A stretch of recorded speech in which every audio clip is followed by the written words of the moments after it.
sveiki. Taigi po kelių dienų prasidės žiema ir nuo seno viso pasaulio žmonės kažkokiu tai būdu paminėdavo gamtos virsmą. Taigi iš rudens žengiame į žiemą ir ta diena šiais laikais vadinasi Švento Andriejaus diena, tai yra lapkričio 30-oji. Bet aišku, dar iki krikščionybės visi šventė minėjo šitą dieną. Ir kokia nauda gali būti, jeigu jūs ją paminėsite, ką daryti, ko nedaryti ir kaip ją pasitikti, dabar ir papasakosiu.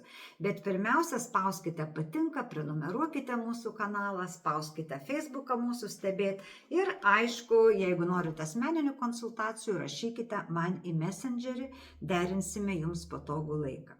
Na, taigi tęsim. Lapkričio 30-oji.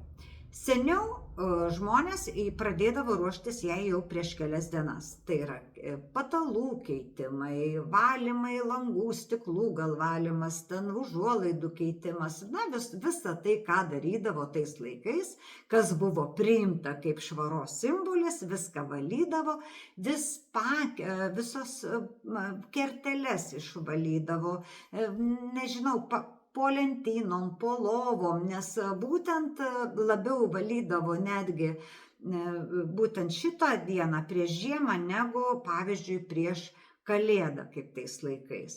Bet kapitalinis iš tikrųjų valymas namų būdavo būtent šitomis dienomis. Dabar, kaip ir visada, visas jaunimas tokiomis dienomis, kol šeimininkės pluša valo, ką daro jaunimas? Buria, aišku, nes jiem labai svarbu, mergaitės buria dažniausiai, nes mergaitėms svarbu, kada ištekės, ar gerą vyrą gaus ir taip toliau.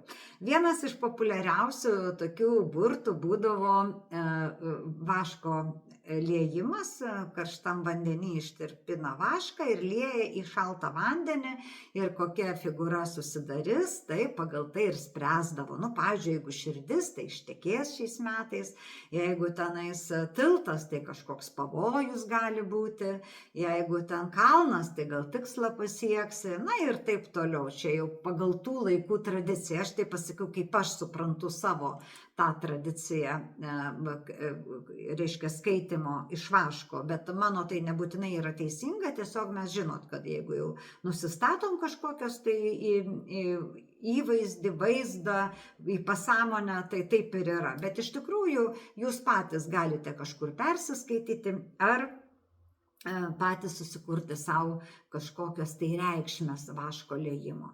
Tai va, tai daug aš esu rašius, aš kas metai kažką tai rašau apie tai, gal ir šiais metais įkelsiu kažkokį dar tekstą 30 lapkričio, bet šiandieną tai noriu tik tai priminti apie vaško liejimą mergaičių.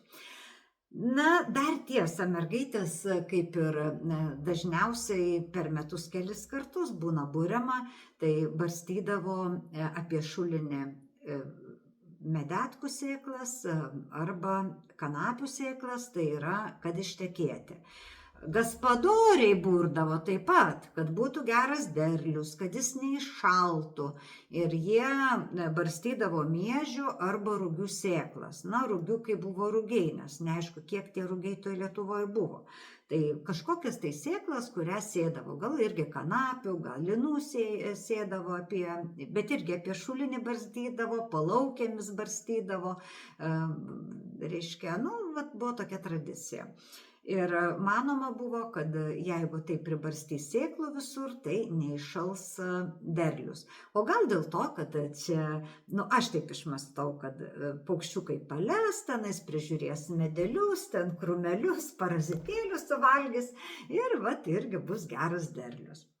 Tai va, dabar kai įvedė krikščionybę, tai netgi sugebėdavo, kadangi jūs suprantate, kad mūsų vanduo negali būti šventas iš po žemių, tai iš bažnyčios nešdavo ir net 30 lapkričio į šulinį pildavo vandenį šventintą. Tai va, nors lietuvių tradicijoje, tai per visas tas pagoniškąją tradiciją turiu omenyje, visas šulinyje vanduo per visas metinės šventes daugiau ar mažiau pavirsdavo gyvų vandeniu arba pats vanduo tapdavo šventu. Ir čia tik primenu, kad tik krikščionybė įvedus, reiškia, šulinio vandenį šventindavo, reiškia, su bažnyčios vandeniu ir per Kalėdą, kaip atsimenat, kažkodėl tai raudoną vyną mūsų šventas vanduo, gydomasis vanduo, gyvasis vanduo pavirsdavo. Taigi, dabar kokie dar buvo burtai? Jūs žinote tikriausiai, kad 30 lapkričio tie žmonės, kurie turėdavo kažkokį labai slaptą norą, prisipjaudavo beržo šakelių ir jas pamerkdavo. Ir jeigu iki kūčios jos sužaliuoja, tai reiškia noras išsipildo. Jeigu meiliai, panelės vyšnių šakeles pjaudavo ir merkdavosi. Vyšnių šakelės savaime suprantama, tai yra meiliai. Ir jeigu tos vyšnių šakelės susprogdavo, tai reiškia, jinai ar ištekės, ar mylimai susiras, ar sužadėtinė, ir jau baigėsi vienatvė. O jeigu jau su žiedais pražydo, tai čia iš vis stebuklas, čia yra nuostabu ir tikrai 100% tas noras išsipildys, o jeigu panelė būrė ant meilės, ant santokos, tai būtinai ištekės. Tai tokia senovinė tradicija.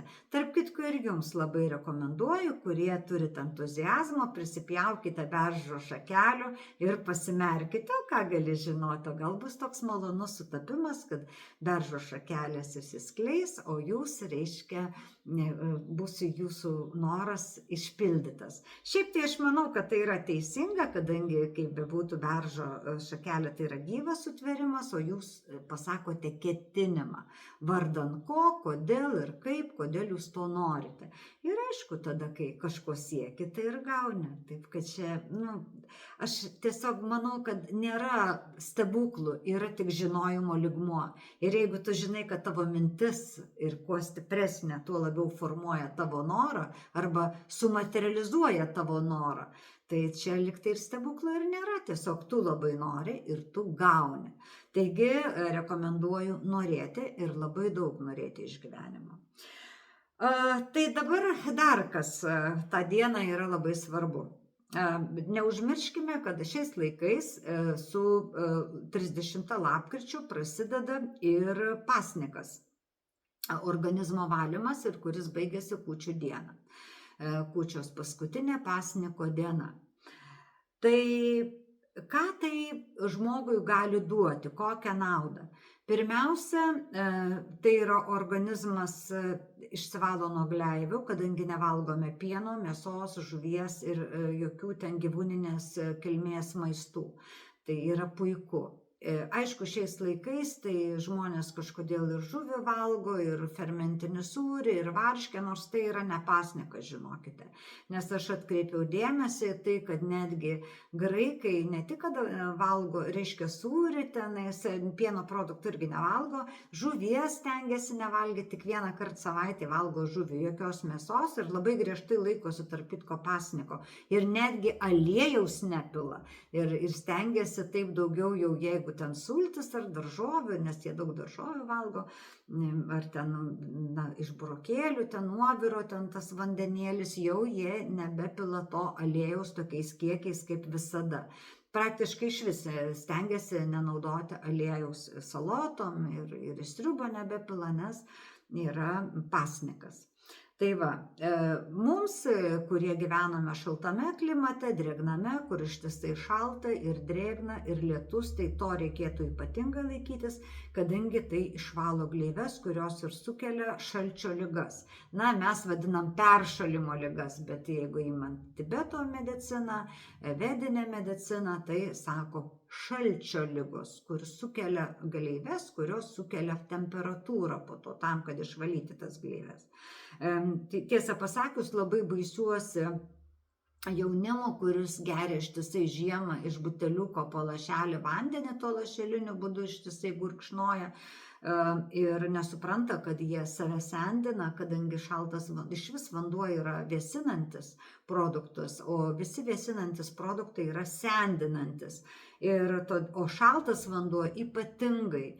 Ir kai tu naudoji tą metodiką, kuri labai tinka klimate, kur plus 36, kur yra daug drėgmana ir karšta, ir kur tu ištisai prakaituoji, tą jogų metodiką gerti gurkšnis po gurkšnio, taip laiks nuo laiko pastoviai gurkšnelį, po nedidelį kiekį, taip, lašeliniu būdu tą vandenį. Tai yra vienas dalykas, bet kai už lango yra minusinė temperatūra ar nulinė, tai daryti tai yra tikrai labai neišmintinga.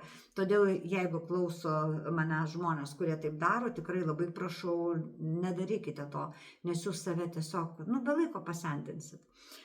Dabar vanduo iš tikrųjų žiemą turi būti geriamas tik karštas ir tik kaip arbata arba, o geriausia karštas vandenėlis, karštas, kokių 45 laipsnių nemažiau, kad organizmas gauna aukštesnio laipsnio šilumą iš vandens ir sušildo iš vidaus organizmo. Tai va. Tai dėl pasniko paaiškino, kodėl mes privalome jo laikytis ir kodėl būtent tą dieną ir kodėl tai yra labai palanku.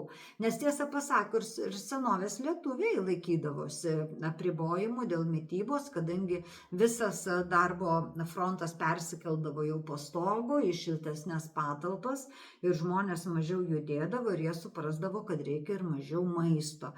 O šiais laikais, kai mes ištisai sėdime prie rašomo stalo, prie kompiuterių ir galbūt net prie kompiuterio užkandžiaujame, ačiū Dievui, kad aš neturiu to įpročio, kaip mano kai kurie draugai, kad prie kompiuterio pakramtuko ar užkramtukų tenais prisineša. Ir tai iš tikrųjų reikėtų įprasti nieko nevalgyti ir negerti, jeigu tu dirbi.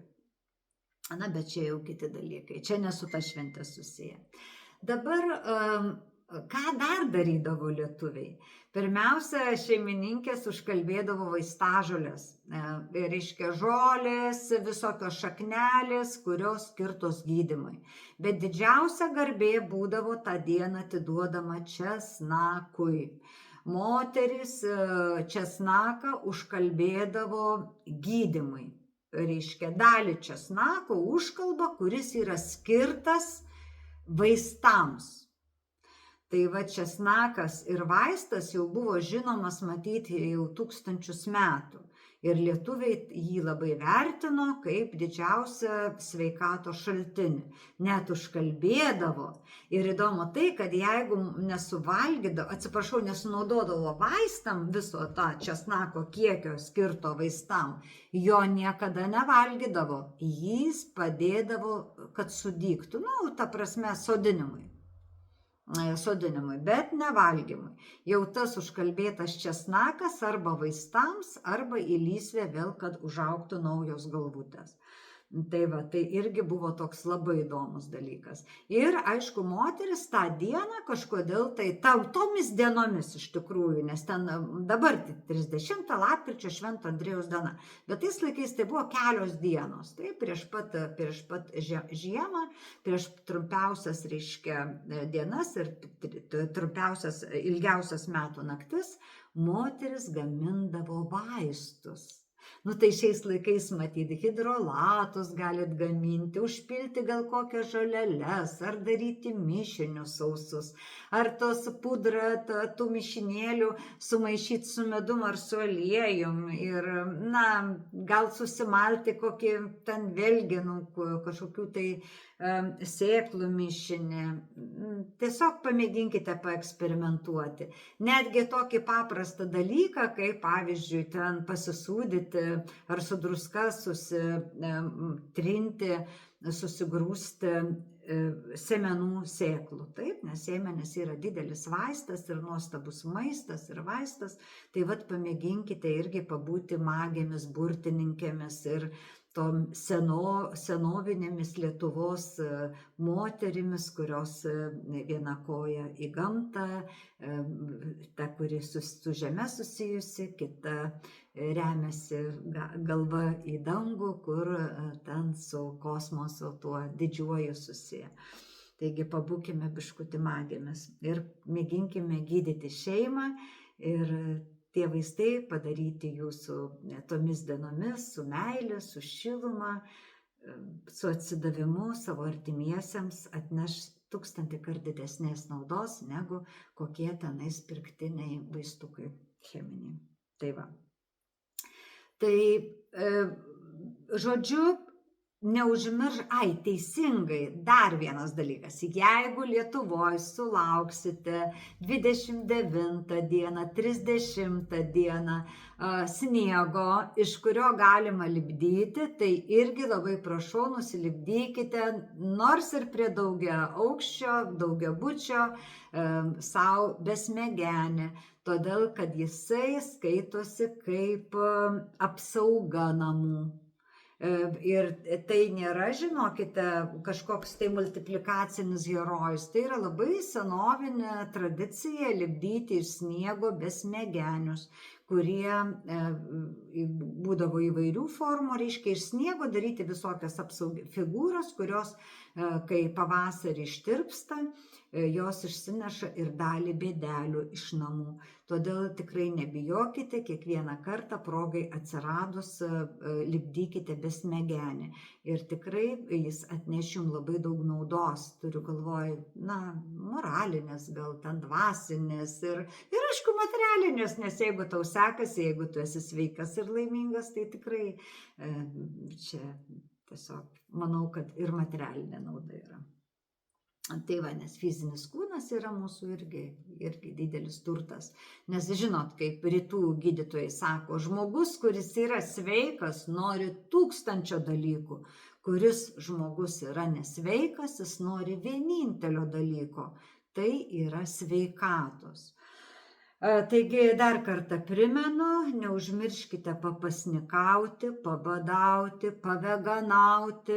Yra nuostabiausių metodų, nuostabiausių receptėlių. Pamėginsiu rašyti gal rytoj, jeigu turėsiu laiko, tų receptų veganiškų, kaip galėtumėt skaniai maitinti savo šeimą ir be didelio streso ir kad nereikėtų pastoviai stovėti prie puodų, nes ką čia duoti šeimai valgyti.